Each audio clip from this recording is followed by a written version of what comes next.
Hello and welcome everybody to New Earth Consciousness. Tanya here with Ari Moshe Wolfe, and Ari is an evolutionary astrologer. His website is arimoshe.com, and I'm excited to have you here, Ari, to spend some time with us and get into evolutionary astrology, which I know very, very little about.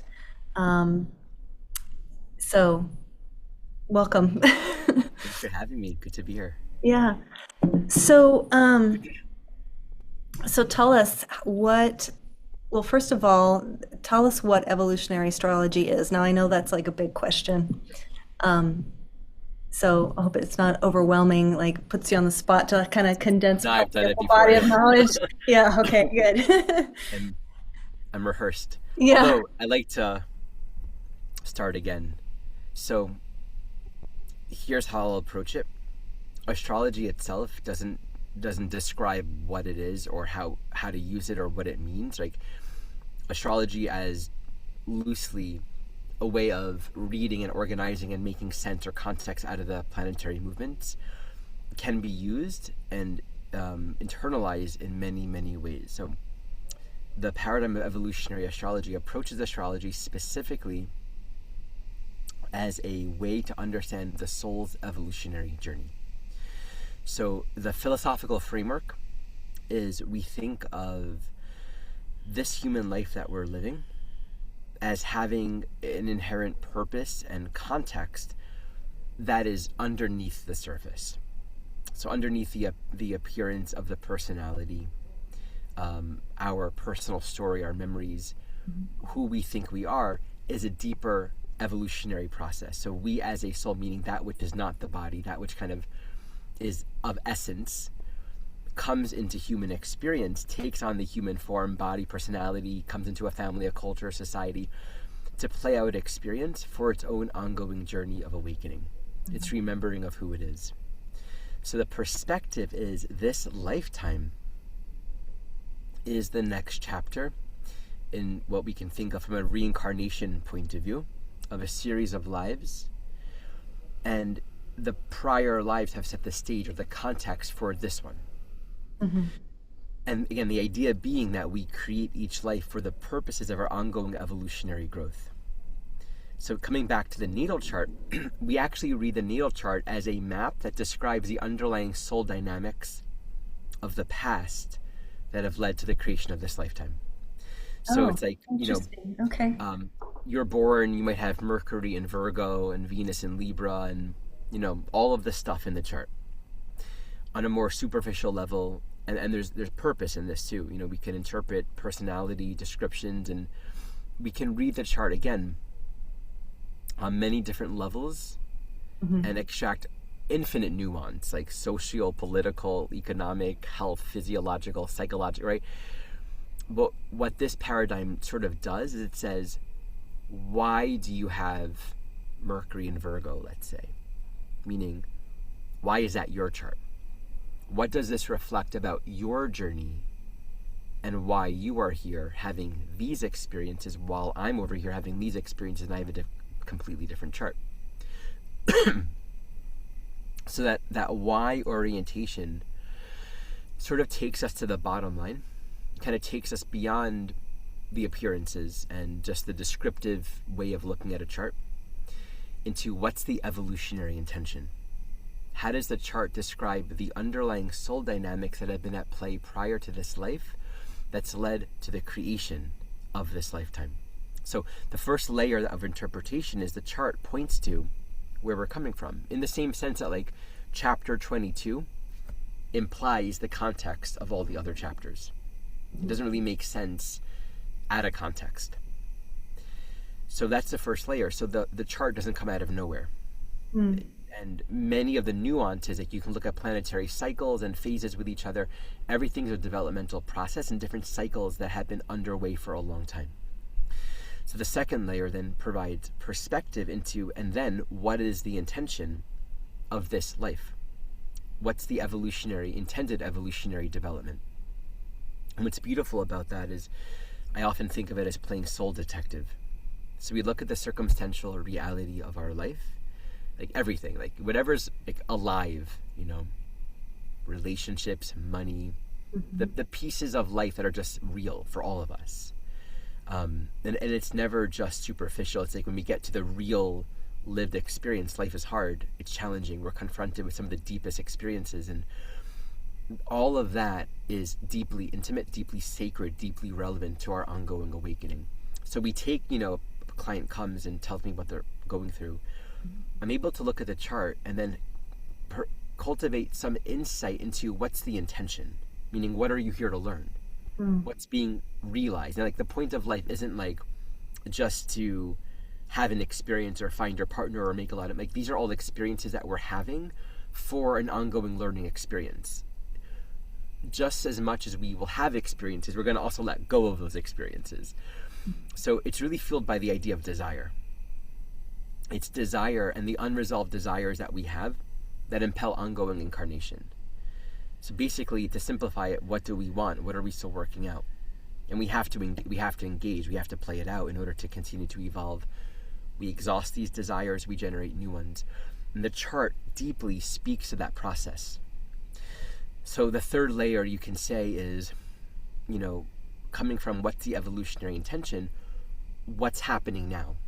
We have the same chart our entire life, but what is actually going on? What are the transits, the cycles that are currently manifesting in a person's life?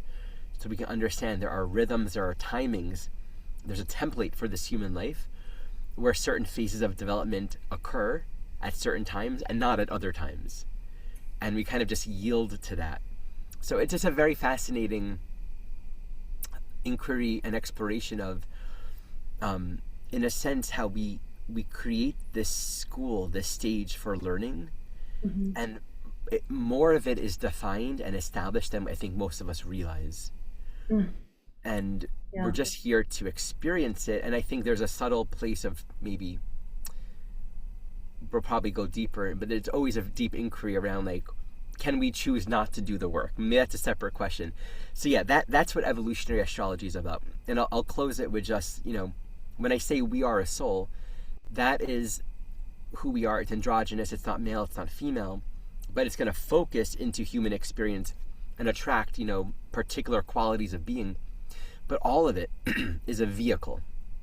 It's just a vehicle for the soul evolutionary experience. And evolution is ultimately the journey of the soul awakening to its true nature. Like, we are one with the source. It's kind of hard to say or speak about, but there's an underlying eternal quality to our being, to who and what we essentially are, that we're coming to realize through all of the experiences and attachments and dynamics that we move through in this human life.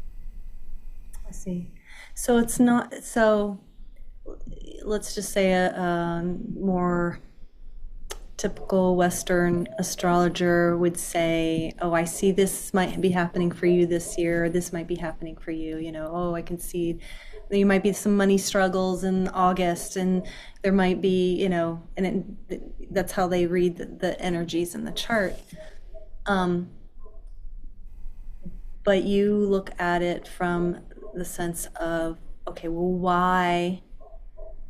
Not the what, but why? So, like, if a Western astrologer were to say, oh, I see that there's an opportunity that's going to be possibly showing up for you, you would look more at, like, well, the why. Why is that opportunity? Why is that important? Like, what's Yeah, the or point why of is it, right? why is that relevant? Why is that important for you as a soul?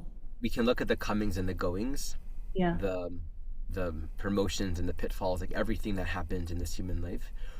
And from a soul perspective, from an evolutionary point of view, it's always about, how can I grow from this? Where's the opportunity for awakening, for greater self-knowledge, greater self-responsibility? We tend to our own vibration, our thoughts, how we are in relationship to experience, right? So that's the bottom line.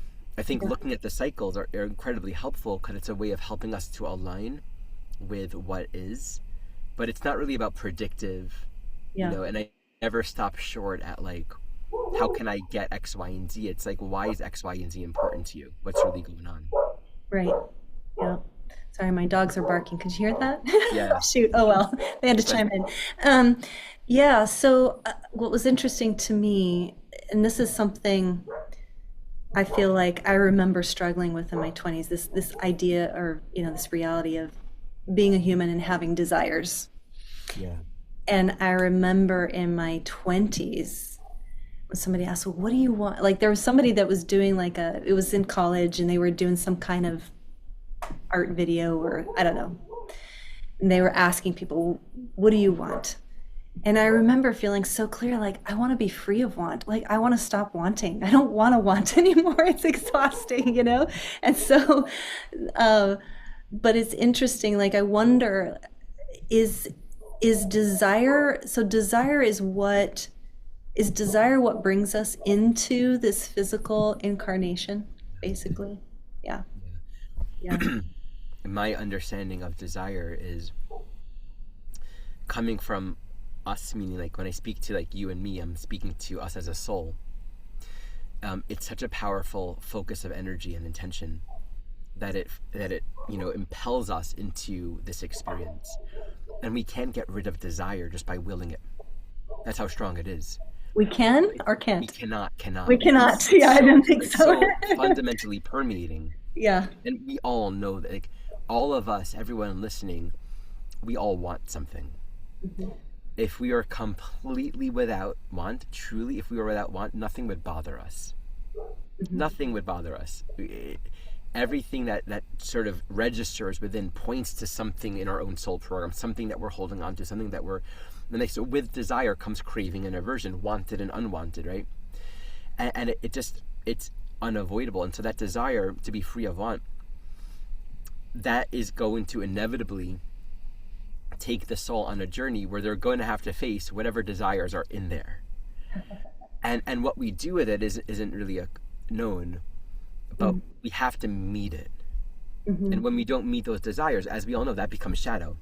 I mean, that becomes unconscious content that sort of leaks and wreaks a lot of havoc. The more we can take responsibility for what is within us, and be honest about it, I think it's a big part of the soul journey. It's always this like pregnant question, like, what do we act upon? Yeah. Where do we need to be manifesting human experience in order to play it out and exhaust it, versus going within and dealing with it? And honestly, what I've learned in my life thus far is there's something humbling in acknowledging I can't be that clean and tidy and control it. Because the desire to avoid experience could be its own attachment. I don't want to create more karma and get more messy. Right. But then what am I repressing? And sometimes having experience might actually allow me to move through things more quickly than avoiding and repressing and not dealing. And who am I to judge? How do I know what the quicker, quote unquote, route is? I think it's a very humbling part of the journey where we just realize we're going to have to play it out and surrender to what the path is and not judge it. Yeah. So I'm curious, and I don't know, forgive me if this is sort of digressing a little bit, but my mind goes to vows. People who take vows, right? Monks, spiritual people, or even just getting married is a vow, right? It's like, okay, I am committing and I promise to be true to this for the rest of my lifetime. And how does desire play in with vows? Let's say, do they come into conflict if or what can happen there, or what are some of the pitfalls? I mean, I think if that vow is coming from a true sincerity, where that vow becomes a commitment, that becomes a container of transmutation. There's a deep trust and surrender and commitment in that vow, and if it's sincere, that's gonna become that soul's path. But it doesn't exempt them from the shadow, from the deeper. Right. It just means this is the path that their soul is drawn to. I think the pitfalls are when that vow is more an extension of trying to do the right thing or to protect oneself from the darkness or the difficulty or the drama, the suffering of human life. But as we well know, the paradigm I think that we're coming from on Earth especially spiritual paradigms, but in general, have been very repressive. Yeah. So we have a lot of, like, celibacy vows. Interestingly, like, the celibacy vows and sexual abuse and misuse of sexual energy from gurus and spiritual teachers and priests Right, right, go hand in hand. right. So I think vows are oftentimes another spiritual materialism, where it's an empty gesture without true I mean, I know in my own life, like, in simple ways, like, if it's a day where I'm choosing to fast, like a 36-hour fast, it's only really meaningful if I've made the choice to do it. And I prepared myself, and I'm choosing, this is an experience, and I'm going to commit to no matter what. I'm going to be hungry, I'm going to want to distract, Yeah. but I'm going to, and then in that choice, I'm going to receive so much spiritual and physical and emotional benefit from it. But, like, we can fast because we're neurotic, because we have body issues. Right. It's like, so we can bring all kinds of unclean motives into otherwise good ideas. Yeah. Yeah. Well said. Yeah, interesting. I see these things in the chart too, by the way. You can really see, oftentimes, and this happens a lot for spiritually oriented people, within the context of patriarchal conditioning. It could be like lifetimes maybe of repressing and not dealing with certain facets of one's human quality. So there are unresolved needs and desires that haven't been addressed. And that's oftentimes existentially kind of confusing. Like, what do I do? How do I deal with these things? I want to be pure. I don't want to. And so these are very common soul dynamics that occur, I think, as the soul progresses along their evolution. Yeah, interesting. And I guess you certainly can see themes like renunciation and things like that in a chart. Interesting. And so also too, what I was picking up from what you're saying is like that desire itself has its own evolutionary path, which, maybe in one lifetime the desire was to accumulate riches, and in the next lifetime maybe the desire is then, the opposite, just to be of selfless service, let's say, and so it's everything is stemming from desire, right? Exactly. And what I find is the soul, in order to be thorough and really bring a dynamic to completion, it's generally going to go full in. Like, I'm going to have one lifetime where I'm really desiring riches, and so the focus is going to be on experiences that will support the soul to amass wealth or whatever, or status or fame, importance, right? But then that creates its own everything that we live out is going to create its own karma, right? And so there's going to be some kind of internal mechanism within the soul that wants to know what's beyond that. Who am I beyond this identity that I've created? Because we are not ultimately fulfilled by any desire. That's the point. It's a process. So, but it becomes almost like approaching the same archetype from another angle. The soul might create a lifetime where they actually choose to have nothing, where they choose poverty. Yeah. In order to experience the same learning, but on a different level, from a different angle. What is it like to be content, to know that I have enough, to feel abundant, to feel self-sufficient on a more subtle level? But I had to play out and exhaust that need for richness and importance first. Yeah. It's a very common dynamic. They'll see that. And we don't have to look into past lives, because I think we can all relate to that experience. Very often we're going to be impelled into polarities in order to finally find a repose and a stillness where we can say, I finally have brought that to completion. Giving too much, giving too little, power over, power under, too much repression, too much indulgence. Like, we really explore these polarities as a part of the journey of really bringing a dynamic to full completion. We have to be thorough with it. Yeah. I'm curious, do you find, just collectively speaking, I'm sure, can you look at a chart for the collective, like, okay, what's happening in the human collective right now? Like, Absolutely. because I wonder, do we ever, is consciousness always going to be trapped inside of polarity, or do we ever get to graduate out of that, I wonder?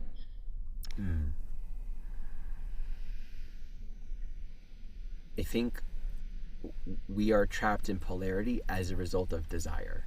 Like, that's the concept, right? That's the natural effect. Okay. Like, desire creates polarity as much as it creates time. Right. It creates experience of, I am this looking for this, which immediately applies what is not that, or what is going to give me that, or what is going to take me away from that. We're constantly sort of vulnerable to polarity, to the wanted, to the unwanted. You walk into a room, we have this like soul program where we're working out desires around being liked, being wanted, right? Mm-hmm. Be like Libra kind of desires, right? We're going to internalize how a person looks at us and like, oh, do they like me? But another person's going to internalize and perceive that person completely different because they have a different internal desire reality. So our perception is completely defined by desire. Perception's never neutral, right? Yeah. So on a collective level, it's the same exact thing. Like, we can see certain themes and patterns emerging in the collective, and it's going to speak to where there are certain evolutionary cycles and themes. Everyone's going to experience that relative to their own program right now, but there are, like, we're all on the same train ride. Yeah. I mean, it's kind of like we talked about it a little bit before, like this idea of free will and choice. Like we have, it's said all the time, like, oh, well, it's a free will and choice planet, and you know, we'll just see how that pans out. When we were talking, it's like, well, yeah, at least my experience has been is like, yes, we have free will and choice. I can make this choice or that choice. I can work here or work there. I can do this, I can do that.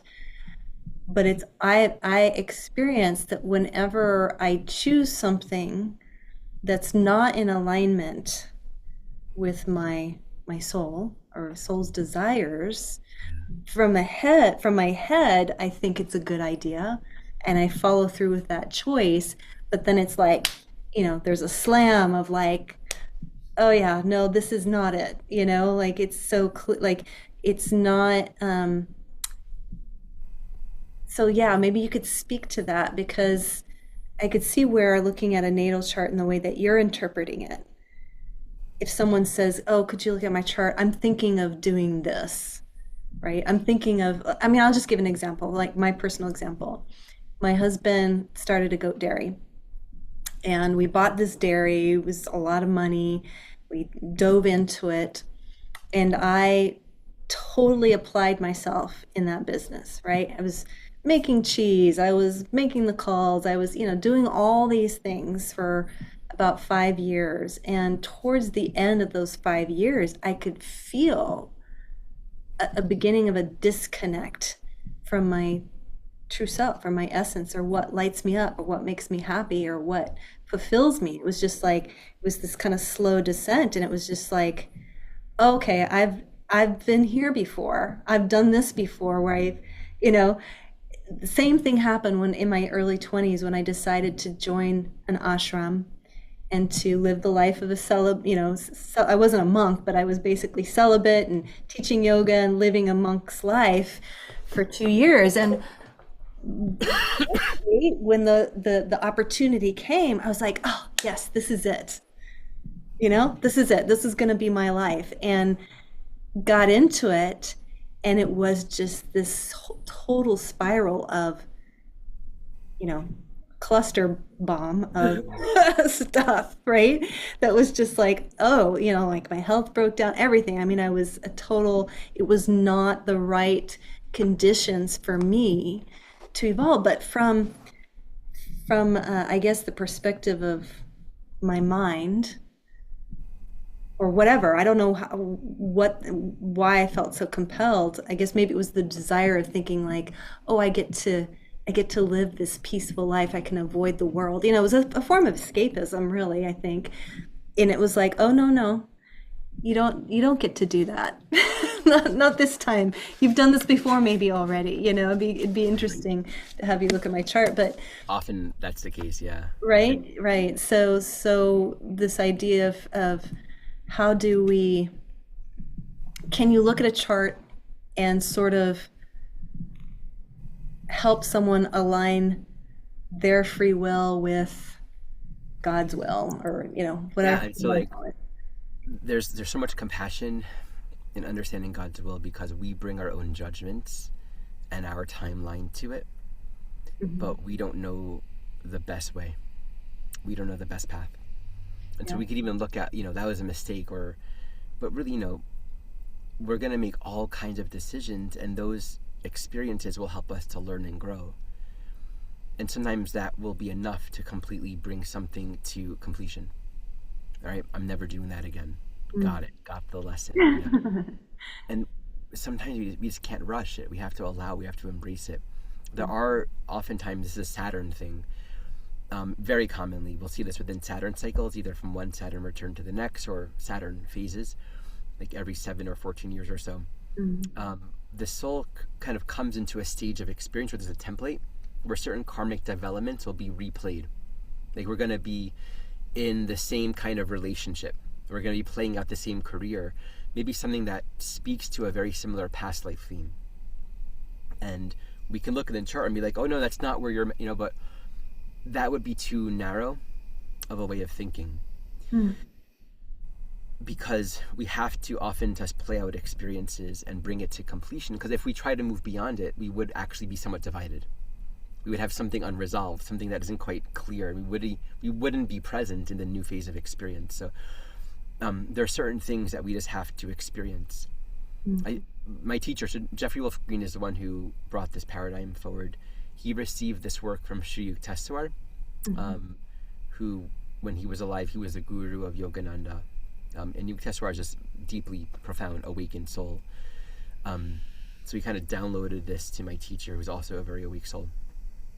And my teacher often said that within the soul are two antithetical desires. The desire to, you can say, like, return to source, and the desire to separate from source. And this is not a negative thing. It's just two opposite desires. The desire to separate from source. It's not good. It's not about good or we're bad. impelled. Right. Like, but I really want this, And it's like, again, there's really no state of being without desire, because ultimately it's exhausting all desires to the exclusion of the desire to it. It's a pure yearning desire orientation back home, where the concentration, the fixation of the soul is towards truth alone, and everything else becomes eliminated. But we have to embrace, there are separating desires. It's just there. It's just a part of it, And so cooperating with our soul program is a matter of taking responsibility for it and embracing it. We can resist our soul program, right? And it's like the resistance is a state of victimization, unwilling to make a change, or continually being victimized by not getting what we want and not being able to grow or learn from our experiences in a useful way. The psychology of cooperation will say, no matter whatever experience I'm having, what's the evolutionary intention? How can I grow from it? But we're not going to exempt us from the possibility of pain. Gotcha. Can you maybe share an example of, working with a client, let's just say, anonymous, they came to you, they had a question about something, what showed up for them in their chart, and how did it help them in their life and guide them?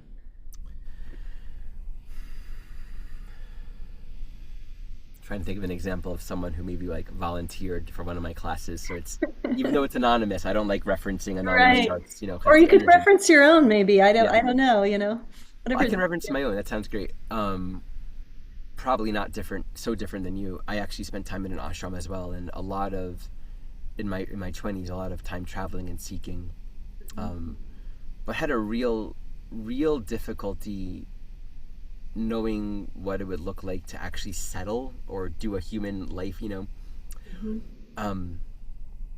So for a long time, my journey, you can say, has been focalized around this need to not have needs, not be complicated, not wanting possessions, not wanting stuff. But there being a lot of unresolved sexual and relational desire. It's just there. Yeah. And that created a lot of confusion for much of my adult life. And it in my journey, it's a very Sagittarius Gemini journey. So the Sagittarius archetype, if you have a lot of karmic Sagittarius energy, can speak to lifetimes as a seeker, but also dogmas and spiritual beliefs and ideas. And a lot of my learning is don't get stuck in any belief system. Open to life experience. Gemini is duality. Gemini is like day-to-day life and experiences that aren't necessarily like a peak rich spiritual experience or shamanic journey or meditation retreat, you know. And I think I've had a lot of resistance to that because I've seen it as sort of like mundane and unholy, but I've actually been drawn through my life experience, whether I've consciously chosen it or not. It's almost like the trajectory and the intended path, to find myself in situations where I'm just going to be very human. Like, wow, I'm not a pure monk that can just almost judge the world and not have to deal with it.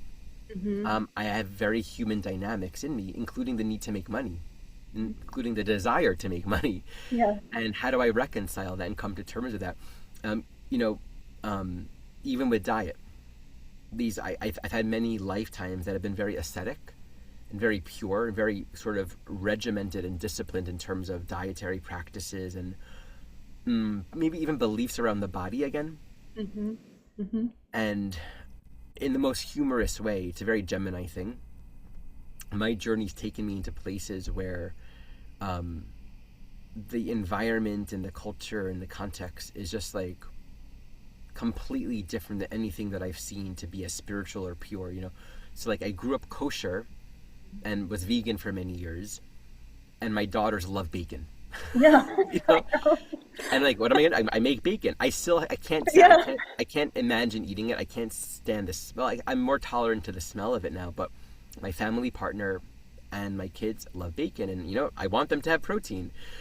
And it's like my thinking has, and I think a large part of the journey is not really about like the right way or the wrong way, but like where did we draw the line in the sand?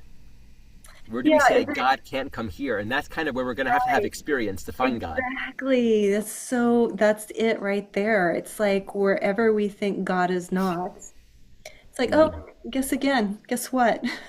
God is there too. And Yeah. yeah, I definitely can relate in so much of what you're saying. And I can see where perhaps, working with evolutionary astrology, it's not about shortcuts at all, but Sorry. definitely, certainly bringing clarity and understanding.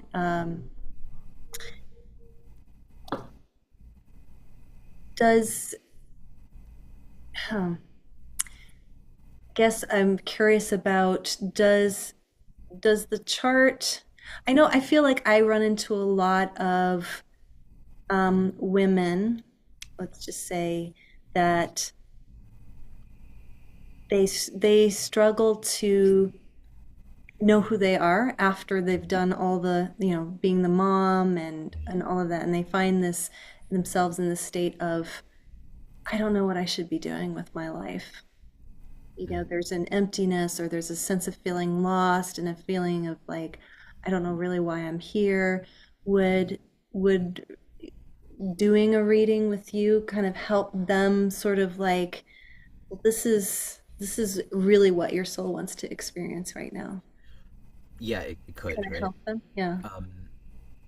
Very often, and this is again a Saturn thing, I've seen so many times that around, our mid to late 50s, many people's lives begin just around then. And again, because maybe there are experiences, 30 years of being in this marriage, playing this role in family, work, in this career, and it's not to be judged because no one's life is like the ideal life. It's just the life that we're living, and it has served a purpose. But then that actually comes to completion, and we're gonna find this with everyone. There's a certain like level of social conditioning that we take on, and then our social conditioning becomes like a clothing that we think is our own skin. It becomes so close to us that we begin to identify with it. And then I think there's like a really precious phase along the awakening journey where we really actually start to see that our conditioning is not us.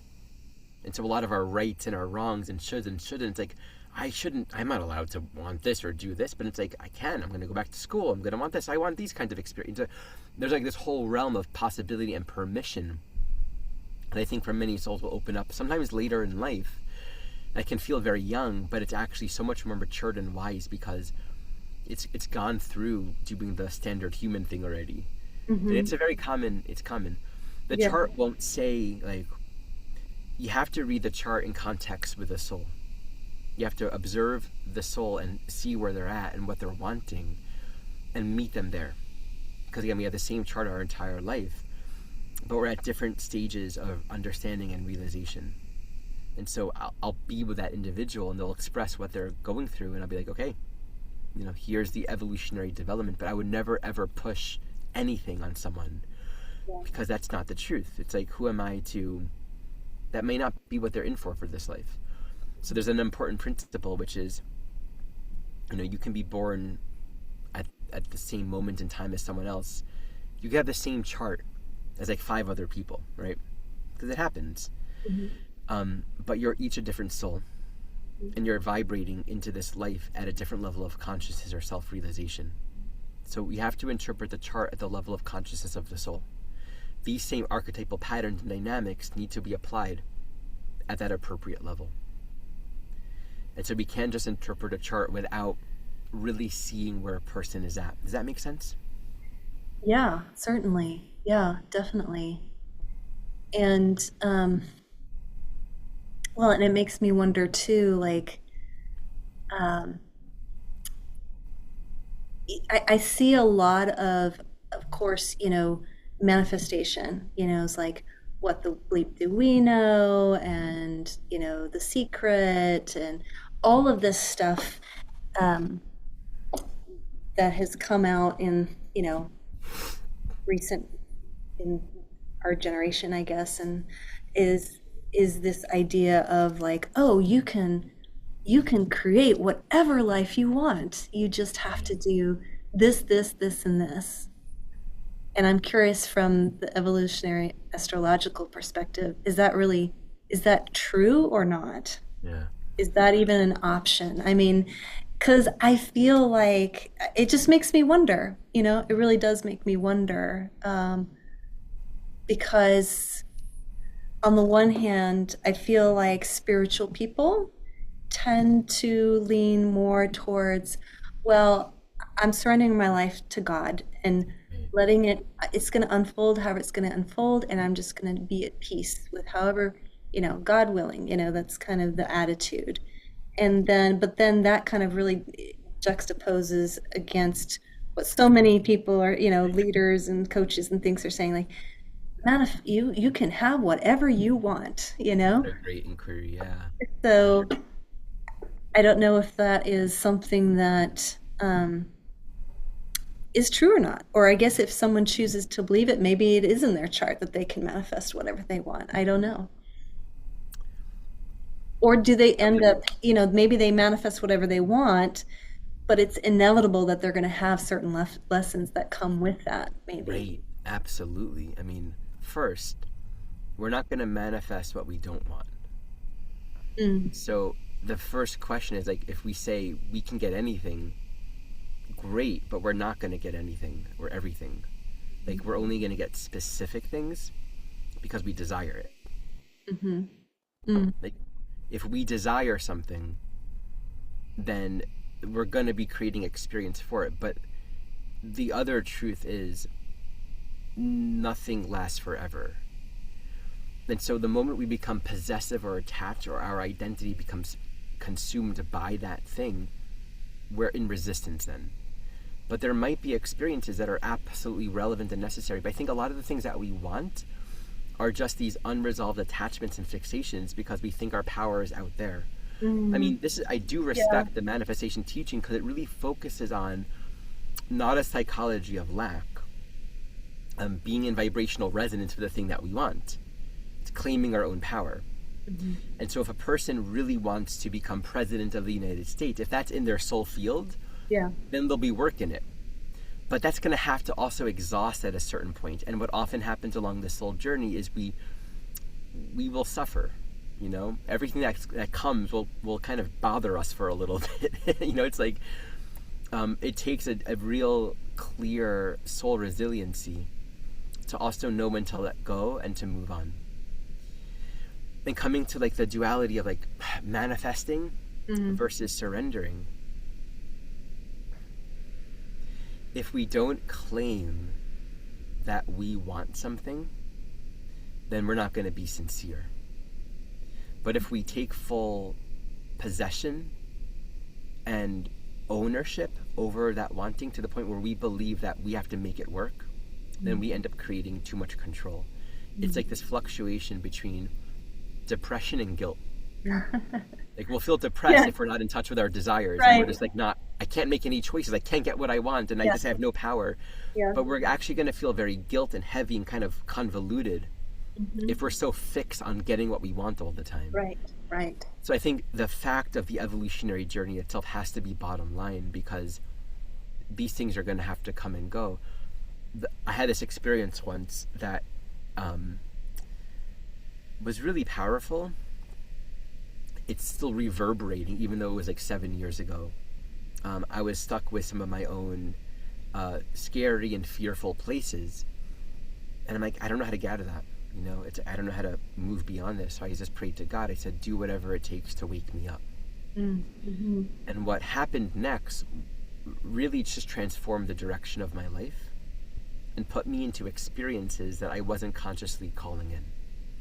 It opened up doors that I wasn't consciously wanting to walk through. Interesting. Yeah. It was hard. It was traumatic. But when I asked, do whatever it takes to wake me up, I didn't put conditions on it, you know? Yeah. Right. Like, make it easier. I just surrendered. Yeah. You know best. Yeah. And I think there's something really humbling around, like, admitting that maybe we don't know what's for our best. Yeah. That happened at a certain point along the evolutionary journey where it's like, we're going to exhaust that identity that wants to be a powerful manifester. There's something deeper than that. Yeah. So interesting. This is so multifaceted and multi-layered, and I find it really beautiful that when we decide to look at that questions in life, or why things are the way they are, and we're looking at it through the lens of the soul. It brings me back to reading the book Afterlife of Billy Fingers. I don't know if you've read that. I haven't, no. So it's this story about this woman, and her brother dies, and he's just a derelict. He's a drug addict. He's a total mess.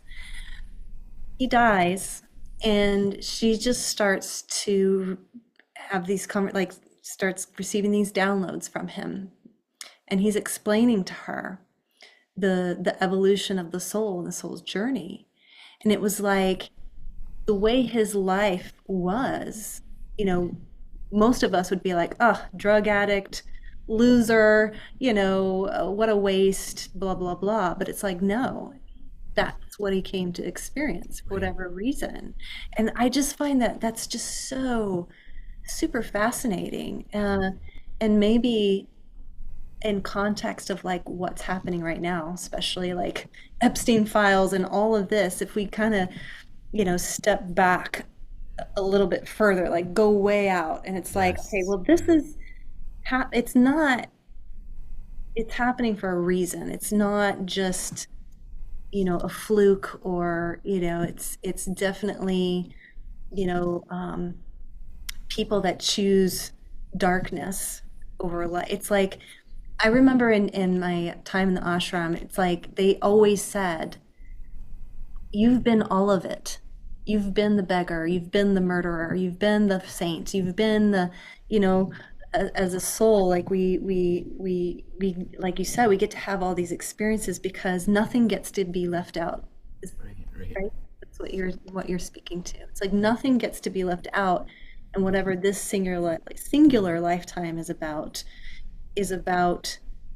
whatever the next, like you said, next chapter.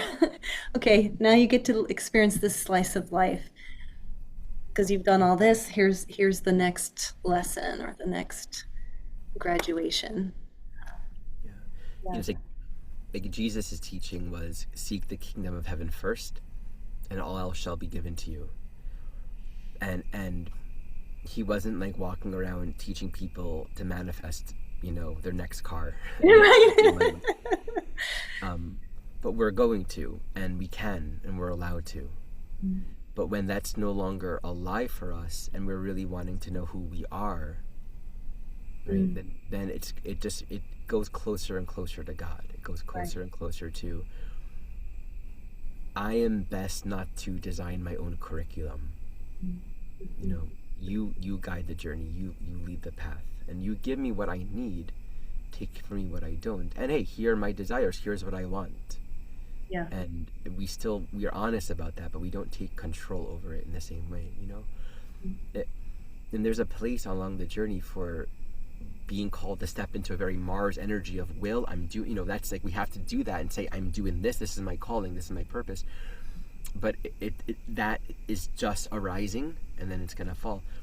I think as we deepen along this path, it becomes more and more about undoing, and we become more and more sensitive to, am I building more identity? Am I creating more noise? Am I carrying that with me? Yeah. It's like, for me, it's like, I'm an astrologer as a role, what I do, but it is and it has been an ongoing point of reflection. Is that my purpose? You know what I'm saying? Like, oh yeah, it's right. easy to get defined by, I am this person, or defined by who we are in a relationship, or our role in a family, or our social role, and what people think of us. Yeah. But we can really get stuck there, and I think there's a way of moving through it, learning and growing from what it will provide, but finding out, to kind of like quote Ram Dass, it's like more about becoming nobody, not becoming more of a somebody. And I think that's ultimately what this journey is about. It's finding out who we are through all of that. And you're saying, like, with the Epstein files, like, taking a big step back, we have a really hard time making meaning out of things because we see life in a very narrow sense. It just feels like bad people are doing bad things and getting away with it, and good people, innocent people, are being hurt. And we never want to, like, get confused about this teaching to the point where we are like blaming people for their own suffering. It's more nuanced. It's a lot more intelligent than that. Karma is far more nuanced, and the nature of the soul's evolutionary journey is deeper than just what we see on the surface. And humanity itself is going through an evolutionary process. Like, there are these larger cycles that if you go far back enough, kind of like you can observe. And the ancient rishis and teachers, awakened beings, have really observed these things, that there are these larger collective cycles of thousands of years where humanity goes through these spirals of consciousness, from the dark ages to the high ages, Kali Yuga, and we can appreciate that humanity is in its own evolutionary arc right now, and it's just what's happening. And we're tried to experience it, and to use it as best as we can. Right. So can I just a closing question? Is it true we're moving out of Kali Yuga? Different people map it. Sri Yukteswar has his own mapping around it, and so according to him, the yugas are a 24,000 year cycle. And I highly recommend a book by Walter Crittenden. Talks about the yugas and the precession of the equinox and our binary star system and ancient civilizations. It's really fascinating stuff. It's amazing.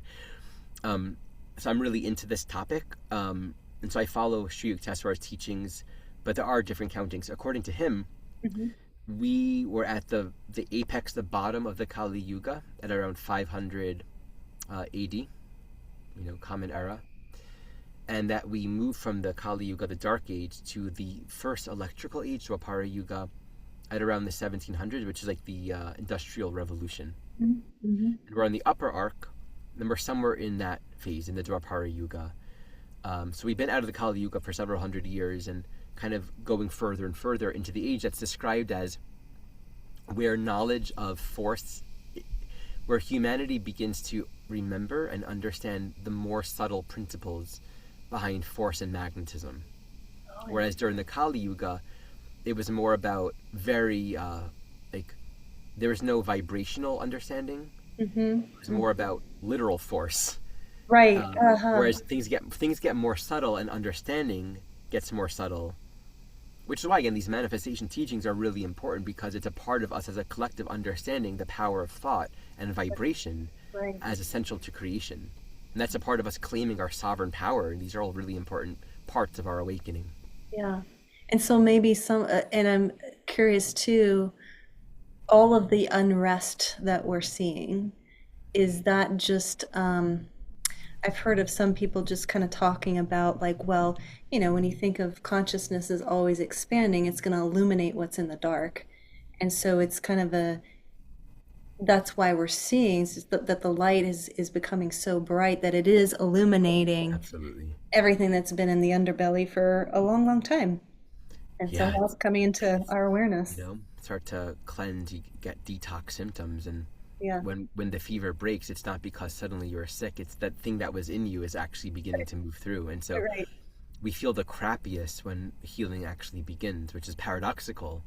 But I think it's important to recognize that. But then it's like, yeah, all of the anger and hurt and everything is going to come up. But it's important to stay grounded, because it's just something that we need to move through, not get stuck in, because ultimately it's going to move through. And why not just not get stuck in it? Right. Just If we can, let the garbage be taken as out. best as we can. But I Leave think it in. Right. for so Right. many of us in the collective, we're going to have to really meet a lot of our shadow, Yeah. and bless us all. It's an important process. Yeah. Yeah. Beautiful. Well, Ari, what do you have, how can people work with you? What do you have available right now? What kind of Yeah. So I do offer sessions. I have a YouTube channel where I share teachings on the current transits. I have a school library where I have a complete training program and dozens of individual classes. So I've organized my entire library as like a step-by-step learning program for those that really want to go deep into this modality of astrology. You can be a total beginners, but it invites a beginner's mind. So I offer that as a monthly subscription where you receive lessons each month, or I offer it as a full access. You can pay upright and have lifetime access to the whole curriculum, and all of that is found on my website. awesome. So arimoshe.com. Beautiful. Ari, this has been really super fun. I love this conversation. Just was near and dear to my heart. We've been on the similar kind of Eastern Yeah, path. I can really yeah, feel yeah, that, and it's just really beautiful, the what you're offering to the world. Astrology is not, it's not very common. Um, so it's beautiful that you're here on the channel, and I just invite everyone to please like, share, and subscribe, and check out Ari's stuff. And thank you, Ari, for being here. yeah. Thank you so much, Tanya. All right, take care, everybody.